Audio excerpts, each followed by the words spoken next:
At the cemetery, a billionaire finds the maid's daughter crying at his deceased daughter's grave. The little girl clutches a photo with trembling hands.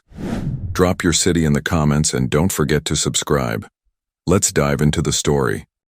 The November wind cut through Riverside Memorial Cemetery like a blade, scattering dead leaves across marble headstones that stretched endlessly into the gray morning.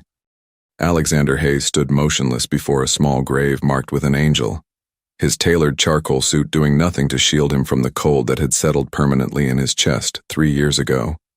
He came here every Tuesday morning at 7, before his driver took him to Hayes Medical Technologies headquarters, before board meetings and quarterly reports demanded his attention, before the mask of the ruthless CEO had to be firmly in place. "Happy birthday, Princess," he whispered, placing a bouquet of white roses beside the headstone. Emma Catherine Hayes, beloved daughter. The dates carved into granite still made his stomach turn.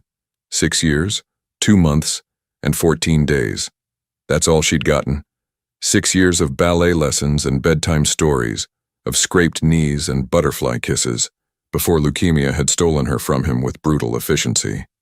He was reaching to adjust the flowers when he heard it, a sound so fragile and broken it barely registered above the wind. Crying, a child crying. Alexander's head snapped up, his businessman's instinct for details immediately cataloging the scene. 20 feet away, partially hidden behind a large oak tree, a little girl sat cross-legged on the wet grass. She couldn't have been more than 7 years old, with honey-colored hair falling in tangled waves around her small shoulders. Her clothes were clean but worn, faded jeans with patches on the knees, a purple jacket 2 sizes too big, white sneakers that had seen better days. But it was what she held in her hands that made Alexander's breath catch in his throat. A photograph. Even from this distance he recognized it, Emma, his daughter. The same picture that sat on his desk at home, taken 6 months before she died.